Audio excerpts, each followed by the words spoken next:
Britney Spears just revealed everything in a currently unlisted YouTube video on her own official account. Holy shit. The actual conservatorship actually started, I think, 15 to 16 years ago. I was 25 when it started. I was extremely young.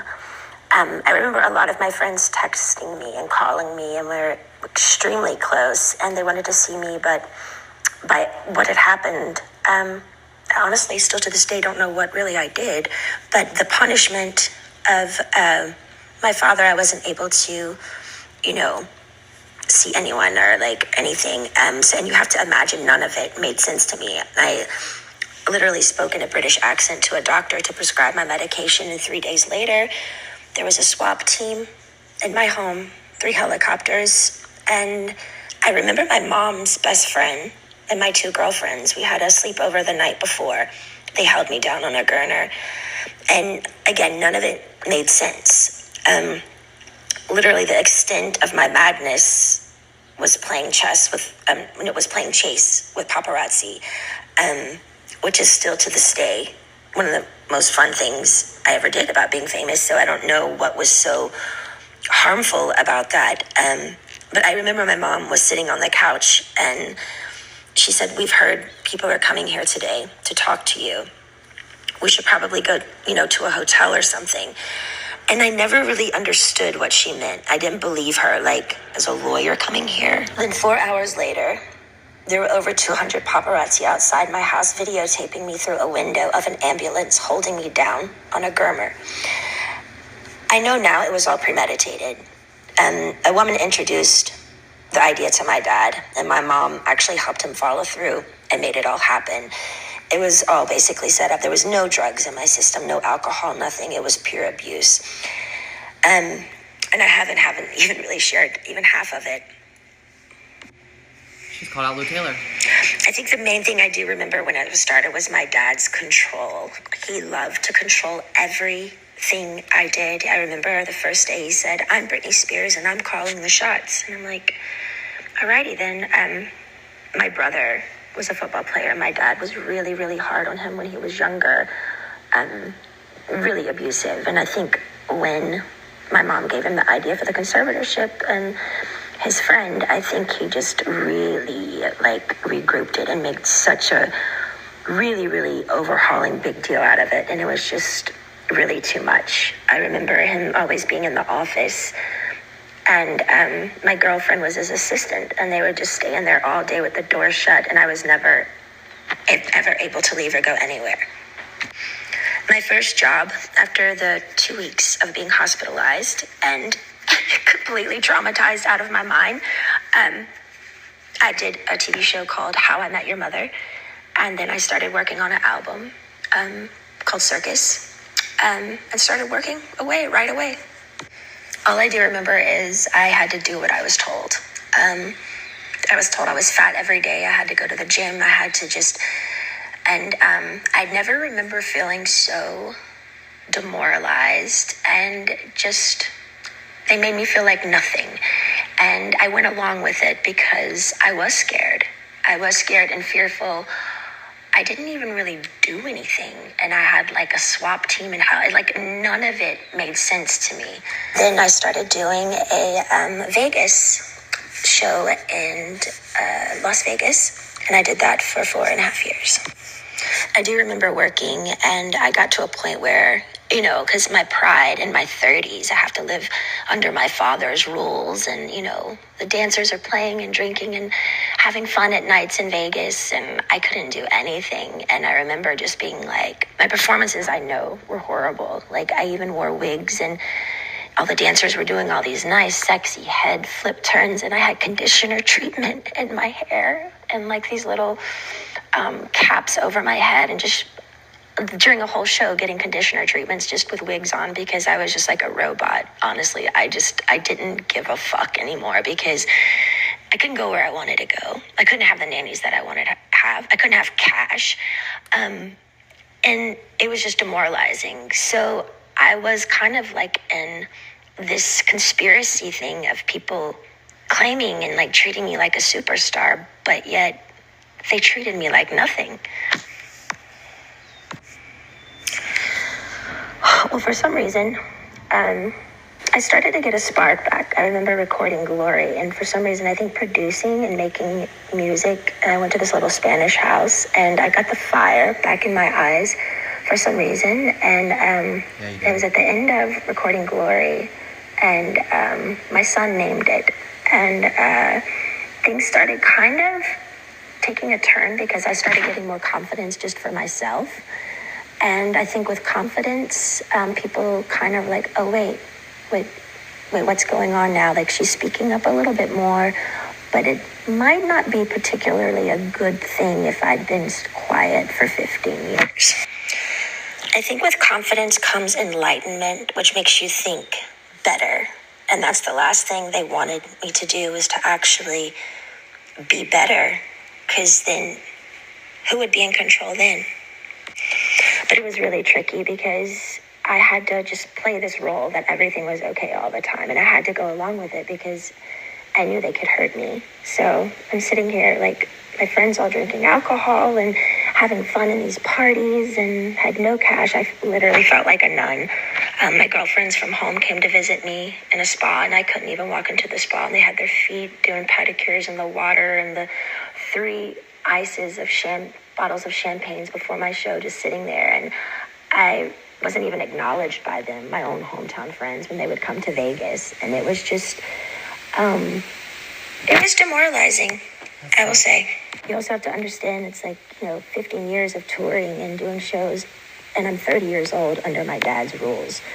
And all of this is going on, and my mom's witnessing this, and my brother is witnessing, and my friends are witnessing it, and they all go along with it. And I'm like, how am I the one working here and doing all this, but I don't get the side things that, the good stuff, I want to be able to play. I want to be able to have fun.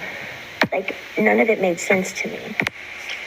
Well, the last show in Vegas ended 2017. I went on tour, which of tour I was forced to do, but I was supposed to do a new show. So the new show came along.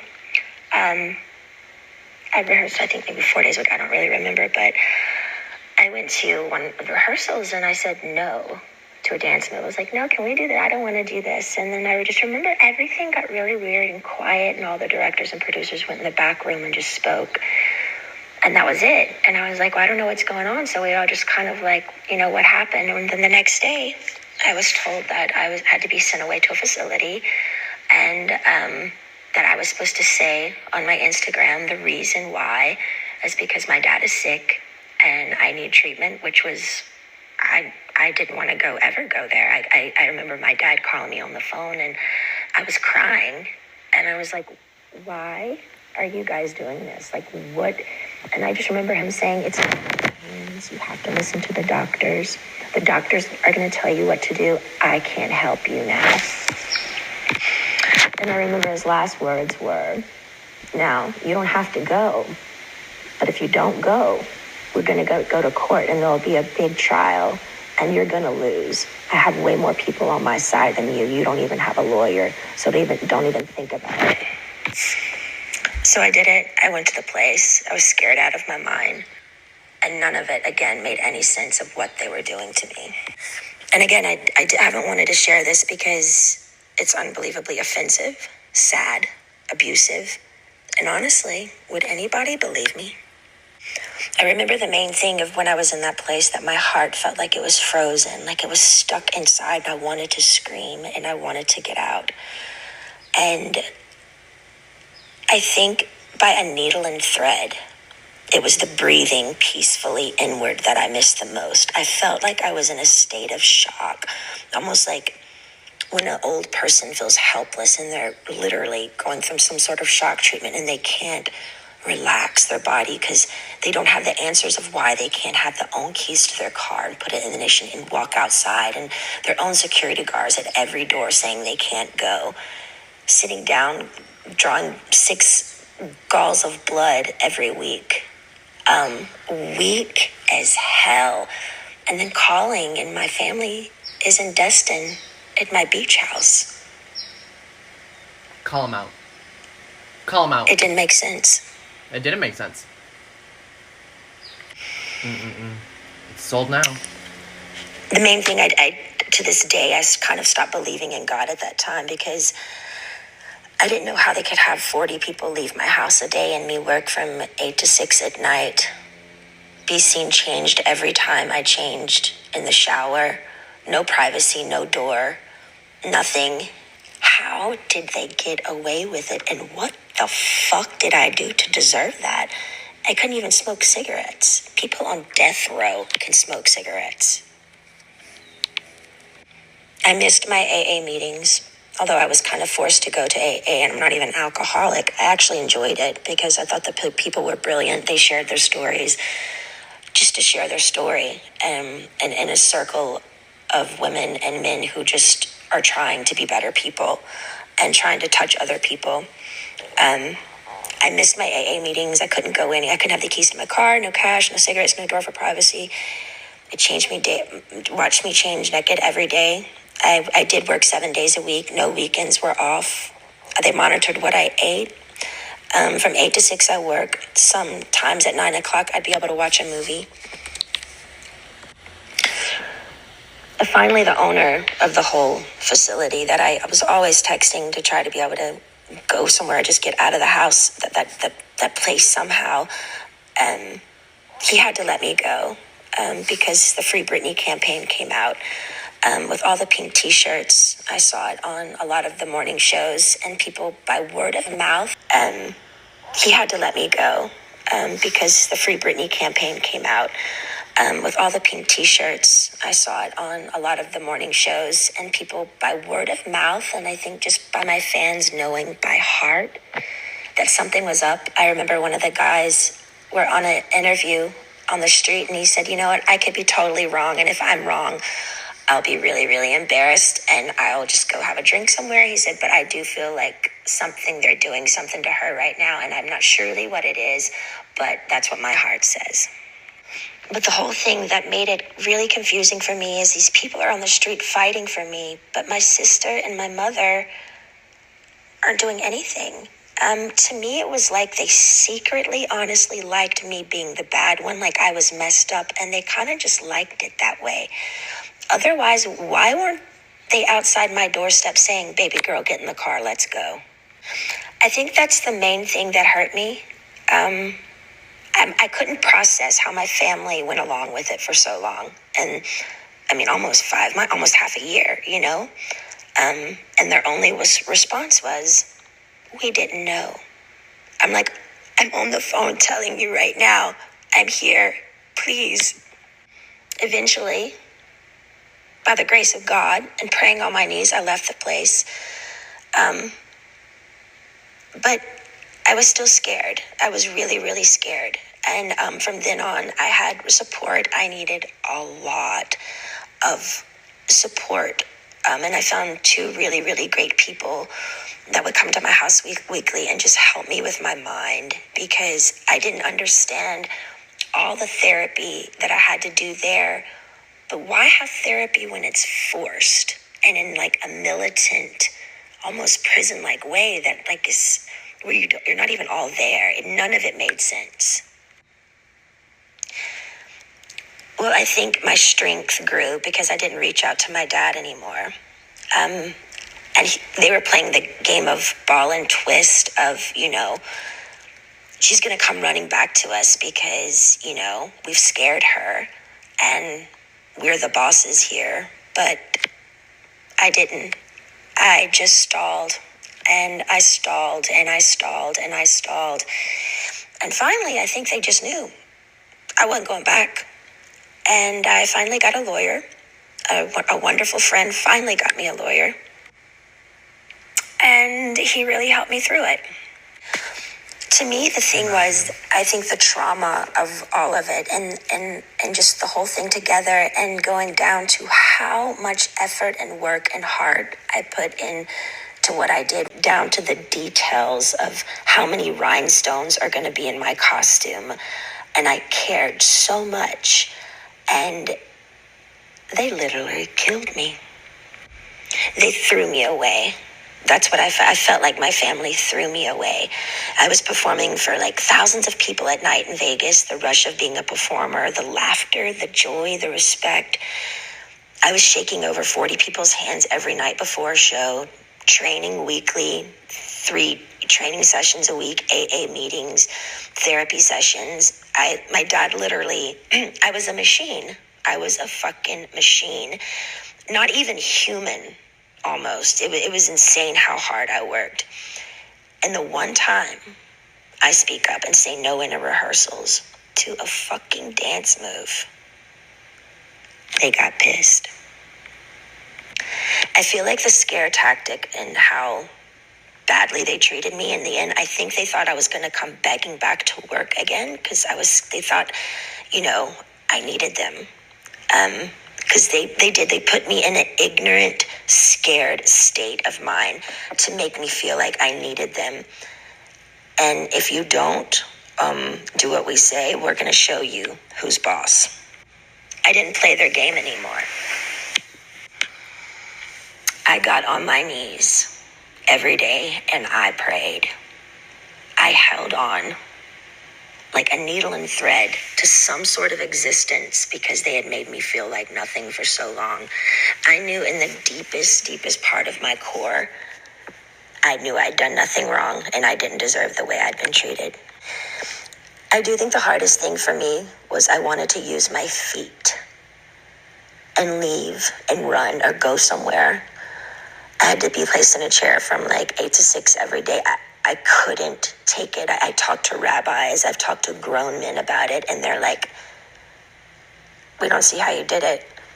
Honestly, I don't either. And through that, I remember saying, I don't believe in God anymore.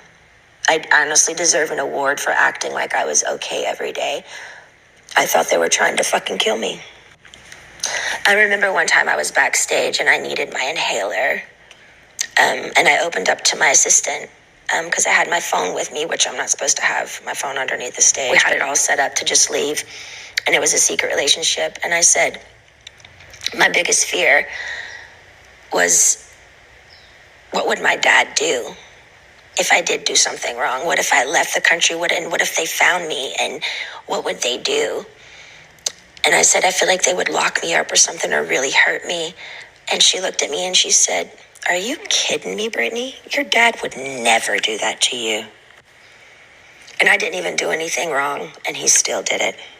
I'm honestly more angry at my mom because I heard when reporters would call her at the time and ask questions of what was going on, she would go innocently hide in the house, and she wouldn't speak up. It was always like, I don't know what to say. I just don't want to say the wrong thing. We're praying for her. I feel like she could have gotten me a lawyer in literally 2 seconds. My friend helped me get one in the end, but every time I made contact with a firm, my phone was tapped and they would take my phone away from me. And again, I get nothing out of sharing all of this. I have offers to do interviews with Oprah and so many people, lots of money, but it's insane. I don't want any of it. For me, it's beyond a sit-down proper interview. I had no contact in that place for so long, and my heart would just want to stand up in my family's faces and scream and cry and throw a tantrum and go back in time and do exactly what I wanted to do at those times. Yeah, and might even spit in their fucking faces. Why? Because the pain my family gave me, sitting me there all day and not being able to use my feet, as they watch their grandchildren run bases to base in a family neighborhood, as if I'm dead or I don't exist, honestly makes me look up and say, how the fuck did they get away with it? How is there a God? Is there a God? Giving 8 galls of blood weekly, not being able to stand up. I was so weak. And my family's at my beach house. I was scared, broken. I'm sharing this because I want people to know I'm only human. I do feel victimized after these experiences, and how can I mend this if I don't talk about it? I have an amazing song right now with one of the most brilliant men of our time, and I'm so grateful. All right. But if you're a weird introvert, oddball like me, Aquarius moon, who feels alone a lot of the time, and you needed to hear a story like this today so you don't feel alone, Know this, my life has been far from easy, and you're not alone. So while all of us are so happy to hear Britney talk her shit finally, somebody isn't so happy. Her mother, and I use the term mother loosely, Lynn. Britney, your whole life I have tried my best to support your dreams and wishes, and also I have tried my best to help you out of hardships. I have never and will never turn my back on you. Your rejections to the countless times I have flown out and calls make me feel hopeless. I have tried everything. I love you so much, but this talk is for you and me only, eye to eye in private. Lynn, we all see right through you. You're just mad that you're about to lose your home and your vacation home. Britney needed you when she was being abused by the conservatorship for 14 years. She doesn't need you now, and that's why she's ignoring your calls.